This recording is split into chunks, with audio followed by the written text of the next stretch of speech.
Olá, meu nome é Camila Batista, sou acadêmica do 8º período do curso de Medicina da Faculdade de Ciências Médicas de Minas Gerais e hoje vim apresentar aos senhores o seminário acerca do tema Neoplasias de Pâncreas, elaborado por mim, juntamente com Alice Paiva, Júlia Victorino, Isabela Barcelos, Caíssa Pena, Larissa Torres e Natália Rodrigues, para avaliação na disciplina de Clínica Cirúrgica 1, sob docência do professor Tiago.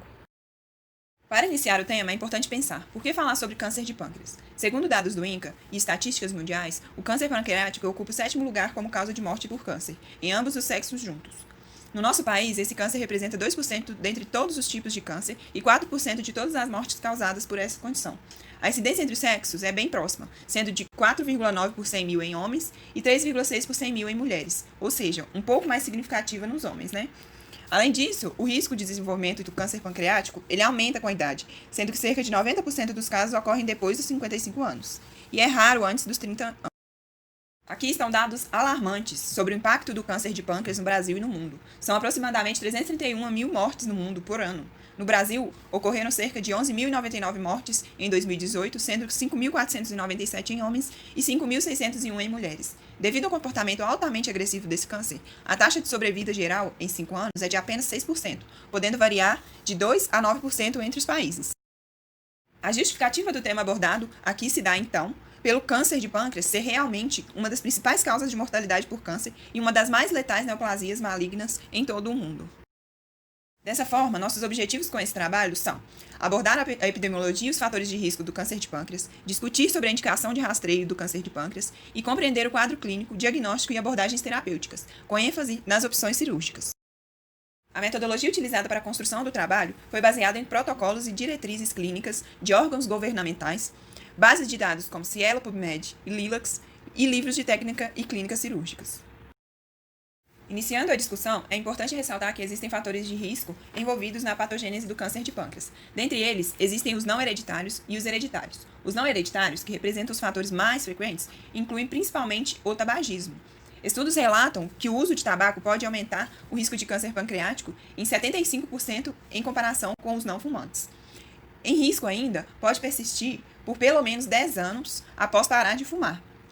Ademais, o tabagismo passivo também é considerado um fator de risco, podendo aumentar as chances em até 50%. A alta prevalência de tabagismo tem sido amplamente reconhecida como principal contribuinte para as altas taxas de mortalidade por câncer de pâncreas. Outro fator de risco reconhecido é a obesidade, caracterizada como IMC maior ou igual a 30, além de sedentarismo. Outros fatores de risco não hereditários, que também podem estar envolvidos no desenvolvimento da doença, é o diabetes mellitus, tanto o tipo 1 quanto o tipo 2, que podem aumentar significativamente a chance de ter a doença. No entanto, o risco reduz de acordo com o maior tempo de doença e com os tratamentos adequados, como antidiabéticos orais e ou insulina. Outros fatores não hereditários são a pancreatite crônica não hereditária, sendo que 4% dos pacientes que apresentam essa doença terão câncer de pâncreas, e a dieta, a qual relaciona-se com o excesso do consumo de carnes vermelhas e processadas, além do consumo de gorduras e açúcares, embora muitos estudos ainda questionem a dieta como um fator de risco. Já os fatores de risco hereditários, que representam apenas 10 a 15%, envolvem câncer de mama e ovário hereditários, ou seja, relacionados a mutações nos genes BRCA e PALB. Além disso, também são citados a síndrome de Peutz-Jeghers, que é uma condição caracterizada por um conjunto de manifestações, como pólipos no trato gastrointestinal, pigmentação cutânea anômala e aumento do risco de desenvolvimento de diversas neoplasias. Por fim, a pancreatite hereditária também é considerada um fator de risco hereditário. Os fatores de risco não modificáveis incluem idade e história familiar. 80% dos pacientes com câncer pancreático estão na faixa etária entre 60 e 80 anos. História familiar positiva para câncer de pâncreas também aumenta o risco, principalmente em parentes de primeiro grau, como pai, mãe, irmãos e filhos. Muitos outros fatores de risco ainda estão em estudo, e alguns fatores potenciais são a infecção por H. pylori, a exposição ocupacional a solventes, a pesticidas e agrotóxicos e o uso de aspirina. Quanto à localização, as neoplasias malignas do pâncreas distribuem-se da seguinte forma: 70% na cabeça, processo uncinado, 20% no corpo e 10% na cauda. Sobre a origem histológica dessas neoplasias, ressaltamos que 75% se originam no epitélio ductal da porção exócrina do pâncreas, que é o adenocarcinoma ductal. O adenocarcinoma de células acinárias ele é menos frequente e possui um prognóstico um pouco melhor que o tumor ductal, sendo ainda assim uma neoplasia agressiva. São descritas duas variantes do adenocarcinoma de células ductais, o adenoescamoso e o mucinoso. O cistoadenocarcinoma mucinoso é o tumor cístico maligno mais comum de pâncreas, sendo responsável por 2% das neoplasias pancreáticas. Não existe recomendação para estratégias de rastreamento populacional para a detecção precoce do câncer de pâncreas esporádico, que corresponde a 85 a 90% dos casos, pois não existe evidência de redução da mortalidade, assim como definição de qual método diagnóstico e com que frequência ele deverá ser utilizado. Quase todos os portadores de câncer da cabeça do pâncreas acabam desenvolvendo uma tríade clássica, que é a perda de peso, a dor abdominal e a icterícia colestática. No entanto, a maior parte apresenta uma evolução mais ou menos arrastada de sinais e sintomas inespecíficos e não localizados da doença. E isso vai atrasar o diagnóstico. Até 2/3% dos pacientes com queixas iniciais vagas, como anorexia e desconforto abdominal, fica presente por meses esse tipo de sintomas. Quando o paciente se apresenta com perda ponderal e dor epigástrica, em geral a doença já se encontra em estágio bastante avançado. A dor abdominal, ela costuma ser epigástrica, de caráter constante e surdo, podendo irradiar para o dorso. Pode ser desencadeada ou agravada pelas infecções, no pós-prandial, né? E a icterícia por obstrução biliar, ela é caracterizada com colúria, colia fecal e tipicamente prurido, né? Ou seja, uma síndrome colestática completa. Ela está presente na apresentação dos sintomas em cerca de 50% dos casos. Isso acontece nos tumores de cabeça de pâncreas devido à compressão por contiguidade do colédoco distal. Nos tumores de corpo e cauda, a icterícia costuma ser mais tardia, ou pode não acontecer, já que nessas localizações, né, a lesão fica distante da via biliar. E por esse motivo, o diagnóstico dos tumores corpo-caudais é ainda mais difícil. Outros indícios de tumor avançado são vesícula biliar palpável, que corresponde a 25% dos casos, massa abdominal e oascite, hepatomegalia, linfonodomegalia supraclavicular esquerda, linfonodomegalias periretais, tromboflebite superficial migratória. Nessa imagem, a gente pode ver o nódulo da irmã Maria José, que é um sinal semiológico característico da neoplasia de pâncreas. Atenção para um clássico conceito. Todo paciente com icterícia colestática, isto é, icterícia de padrão obstrutivo, acompanhada de colúria, acolia fecal e prurido, deve ter como primeiro exame de imagem uma ultrassonografia de abdômen, cujo intuito é avaliar as vias biliares, se tem alguma dilatação, se há a presença de algum cálculo. E esse método, ele até consegue visualizar o pâncreas em alguns indivíduos, como os pacientes que são muito magros, sem meteorismo intestinal acentuado, de modo que em 80 a 85% dos casos de câncer de pâncreas é possível reconhecer a lesão. No entanto, seu objetivo não é diagnosticar o câncer de pâncreas, e sim servir como divisor de águas no algoritmo diagnóstico da icterícia obstrutiva, ditando o próximo exame, que é mais específico, a ser realizado. A tomografia de abdômen com contraste intravenoso, de preferência uma tomografia de múltiplos canais e contraste intravenoso com um estudo trifásico, é o exame de escolha para avaliar o câncer de pâncreas, porque ela vai detectar as lesões não visualizadas na ultrassonografia, além de complementar o estadiamento e a definição da ressecabilidade das lesões encontradas.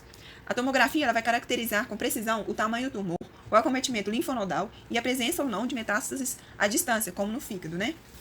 O exame tem que ser feito com contraste intravenoso para delinear a relação do tumor com estruturas vasculares, como as artérias que passam próximo à cabeça do pâncreas, dado crucial na definição da ressecabilidade. É digno de nota que a ressonância nuclear magnética de abdômen ela obtém as mesmas informações que a TC, ou seja, não oferece qualquer vantagem adicional. A ressonância magnética ela é mais rara, demorada e menos disponível.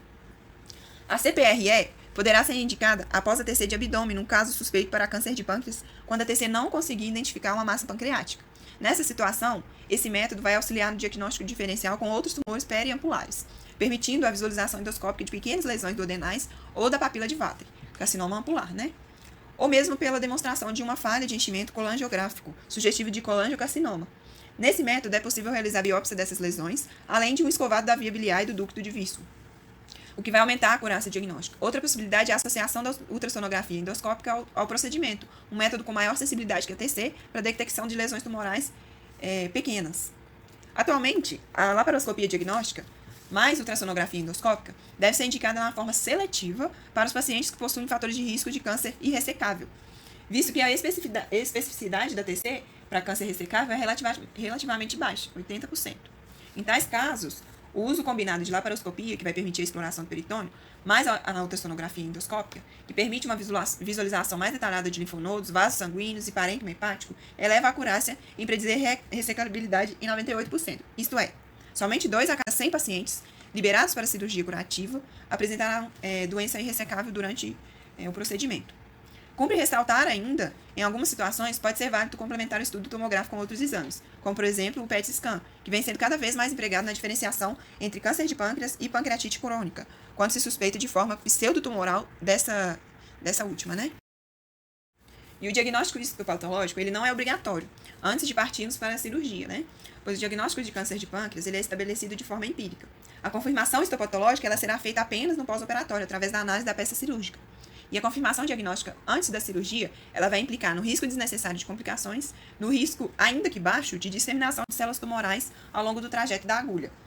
E um resultado negativo, ele não vai afastar o diagnóstico de câncer. Por outro lado, quando se considera que a doença é irressecável, contraindicando-se cirurgia curativa, a confirmação do diagnóstico histopatológico passa a ser obrigatória, com o paciente devendo ser submetido à PAF endoscópica ou percutânea. O motivo é que, nessa situação, precisamos ter certeza do diagnóstico a fim de justificar o encaminhamento do paciente para a radioquimioterapia paliativa ou para tratamentos experimentais. Sobre os marcadores tumorais. Ao contrário dos muitos que pensam que o câncer, que o CA19.9, principal marcador tumoral do adenocarcinoma pancreático, ele não deve ser usado como teste de screening para câncer de pâncreas. Isoladamente, ele não possui acurácia suficiente para estabelecer esse diagnóstico precoce. O seu aumento pode ser explicado por patologias benignas do pâncreas, sendo primordialmente útil no acompanhamento dos pacientes que já receberam um diagnóstico por outros métodos. Espera-se que pacientes submetidos à ressecção cirúrgica do tumor, eles evoluam com queda lentamente progressiva desse marcador, CA19.9.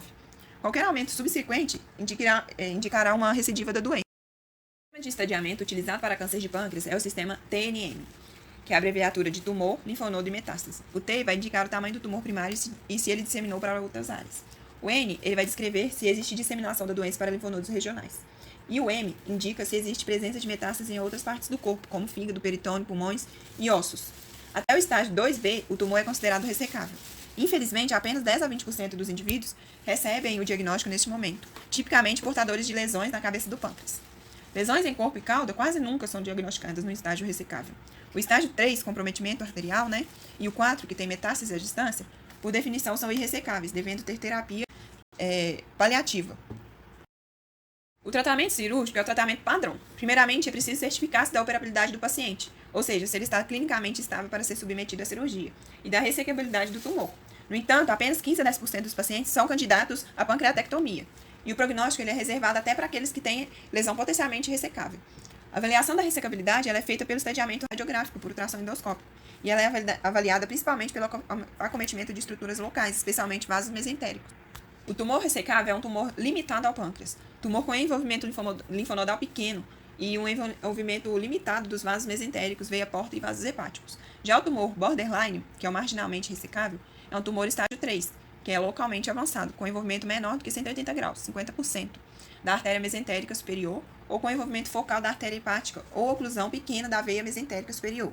Já o não ressecável, ele tem metástase à distância para o fígado, peritônio, aumento ou outro sítio extraabdominal, envolvimento maior do que 50%, ou oclusão, trombose, de artéria mesentérica superior.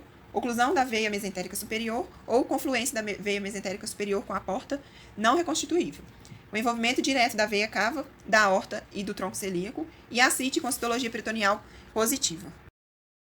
O tratamento cirúrgico é o único potencialmente curável. Como já dito, a conduta vai depender da ressecabilidade do tumor. Então, para os tumores ressecáveis, faz ressecção cirúrgica mais quimioterapia adjuvante. No tumor borderline, faz quimioterapia ou quimiorradioterapia neoadjuvante e avalia para ver se o tumor diminui para fazer cirurgia. Os pacientes com tumores não ressecáveis sem doença metastática também podem ser candidatos a esse tipo de terapia. Já nos tumores irressecáveis, depende de como o paciente está, mas pode ser considerada uma quimioterapia sistêmica paliativa. Para tumores na cabeça do pâncreas, há duas possibilidades. A duodenopancreatectomia clássica, que é a cirurgia de Whipple. Nela é retirado o espécime de Whipple, que é a cabeça do pâncreas, o duodeno, a porção distal do estômago, que é o piloro, 10 centímetros proximais do jejum, além da vesícula biliar, o aumento maior, que está em azul aqui na imagem. Outra opção é a duodenopancreatectomia com preservação do piloro, com justificativa de reduzir as comorbidades gástricas pós-operatórias, como DAMP e refluxo biliar. Não tem diferença em morbidade e mortalidade pós-operatória ou desfecho oncológico entre essas duas técnicas. Além disso, em tumores de corpo e cauda, é feita a pancreatectomia corpo-caudal. Em relação às complicações cirúrgicas, podemos citar deiscências anastomóticas, fístulas pancreáticas, abscessos intraabdominais, o retardo do esvaziamento gástrico e sangramento. Destaco aqui também que a mortalidade perioperatória ela chega a ser menor do que 2%, e há uma alta morbidade pós-operatória, chegando a 30% a 50%. Como vimos, a maioria dos diagnósticos de neoplasia pancreática são tardios, por isso deve-se ter atenção à clínica do paciente, aos tipos de abordagem cirúrgica e às respectivas complicações, como eu acabei de falar, já que o tratamento cirúrgico ele é potencialmente curável, e isso vai trazer uma maior qualidade de vida para o paciente, então é importante ter essa atenção e cuidado na abordagem do paciente. Essas são as nossas referências. Obrigada.